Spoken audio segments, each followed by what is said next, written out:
Hey y'all, so welcome back. This is part 4 of From Trust to Trauma with Dating My Therapist. So where were we? Oh, Valentine's Day. So after Valentine's Day, y'all, we met in person a couple of days after. So it was a stormy night. When she got there, we had got cozy. We had poured up some wine and we just cuddled. We didn't really talk much. I think that we were just in the moment and shocked that this was really happening. We didn't get intimate at all. We were just enjoying each other's company. Whole time she was there, I was just thinking to myself, like, damn, my therapist is here in the 3D. And honestly, I found it so hard for me to separate the fact that she was my therapist and she was potentially someone that I could be in a relationship with. Like, I just couldn't separate the two for the life of me. And honestly, I even found that I had completely forgot about the healing that I even was needing when I came into the whole connection. I had completely been distracted. So at this time, she hadn't met my daughter yet. We felt that it was best if we just kind of, be patient with that part of it since we had just met. I think it was February the 19th, if I have my notes right. She had booked an Airbnb where we would go to discuss business so I can just plan on rebuilding. Then we end up getting out, having some drinks and stuff like that. She surprised me with the biggest bouquet I think I've ever gotten. It had 60 roses. Beautiful, y'all. So beautiful. And then she topped it off with my favorite wine, which is Roscato red wine. That weekend came and went. So on March 3rd of 2023, we made plans for me to see her house. Now, y'all remember me telling y'all she gave her fiance a 2 weeks notice now. Girl, you guessed it. Her ex-fiance had moved out. By this time, it was just her and her cousin. We're going to call her Shay. Shay was in high school. She was a nail tech, very popular in the city. She ran a nail shop on the lower part of her home. And Kay supported her through her entrepreneur journey because she had recently been living with her mom and they had been having issues. So apparently it's been working out for Kay and her cousin staying there. So when I visited her house for the first time, Kay, she's my therapist, she invited her friends over to meet me. Now, they were very welcoming. They actually knew a lot about me already. And I knew a little bit about them, so I was able to put faces to the names. So I ended up staying until the 5th, because remember, I came on March 3rd. So before I went home, look at me, can't even talk.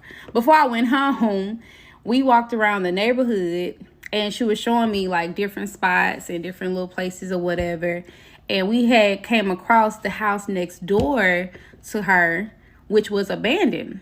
Now, the house looked like one of those old Victorian homes, but it was so beautiful, y'all. Oh my gosh, I loved it. And my daughter, she's a huge fan of Victorian houses. So I knew that she would love it if she saw it. So we had ended up going in, taking a tour and everything. And I was like, yeah, my daughter would like be all over this house. So she was just like, you should bring her so she can see it.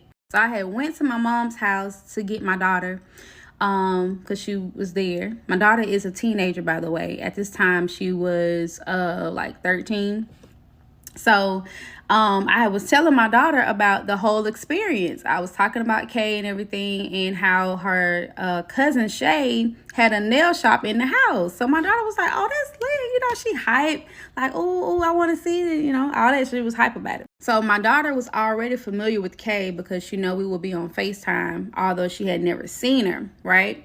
Kay had also saw my daughter on FaceTime. Most of the time that she saw her, she was dancing. My daughter is a huge NBA YoungBoy fan. When I tell y'all, like from the poster to the blankets with his face on it, she is crazy about this rapper. Kay knew that. She knew that Zaya loved his music because she was always dancing and blasting it whenever we would be on FaceTime. So they both were equally excited to meet one another in person. So we end up getting to the house. We were pulling up, actually. It was like nighttime. And so my daughter was like, where's Kay's house? And I was like, oh, it's coming up. It's right here. And she was like, that's the house? She was like, oh my God. Mama, you ain't tell me she live in the mansion. At this point, I'm just giggling. I wouldn't say it was a mansion, but it was a very large home. And my daughter and I, we had never experienced a large home like that. So for her, it was big as hell. So Kay was like, y'all can go ahead and come in. The door is open or whatever. So we end up going in the house. And as we're walking in, my daughter was like, wait a minute. So she walked around the corner and she heard Young Boy. So she followed the sound. So it got louder as we got closer to the room where Young Boy was playing. So it was nobody in the room, but Young Boy was on the TV. So, and it was playing loud, and my daughter just broke out dancing. She like, hey, she hyped. She in the room, and she, my daughter loves black. Okay, her favorite color is black. The entire room is black. The comforter black, the furniture black. It's perfect. So Kay ended up sending me a message and was like, hey, it sounds like y'all are enjoying the house. She was like, I'm not even gonna lie, like I'm super nervous to meet your daughter. Like, I don't really know how to just walk in. And I'm like, you're good, come on. So she, walking into the room with a face cover. And I'm just like, oh my God. So my daughter's like, you nervous? It's like, it's okay. You don't have to be nervous. And it was so cute. So it broke Kay out of her shell, and she went on and introduced herself or whatever. So she ended up telling my daughter how we met, like the real story. Now, mind you, my daughter is the only person outside of my best friend Jasmine that knows the story. So yeah.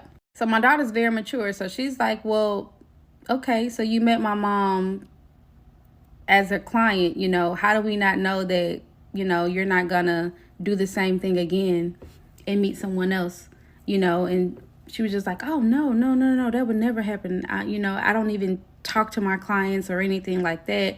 It was just something so special about your mom that drew me to her. My daughter, she's still in love with the house after all of that, and she's like, oh my God, Mom, like we deserve a house like this. We need to move here. Let's move here. I can go ahead and start looking at schools and stuff. And I'm like, whoa, shawty, hold on. I mean, the house nice and all, you know what I'm saying? But let's not get it twisted. Like, we don't know this lady. After our trip, we went home.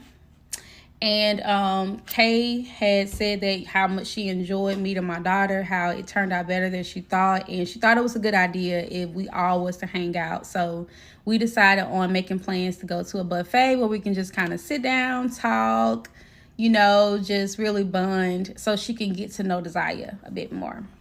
So the conversation about us moving there came up. So I wasn't really into it. I immediately shut it down. Like, I just felt a feeling in my stomach, and I was just like, nah. Like, it's way too soon to be talking about that. You know what I'm saying? Like, they both were all with it. She convinced I convincing her. It was just like 2 against 1, and I was like, look, I don't want to keep talking about this. The answer is no. So they end up dropping it or whatever, and we was able to finish, at the buffet. Now, something happened that made me start to question everything. But it was one of those moments where you just know things are about to change, but you just don't know if it's for the better or for the worse. I'll catch y'all up in part 5.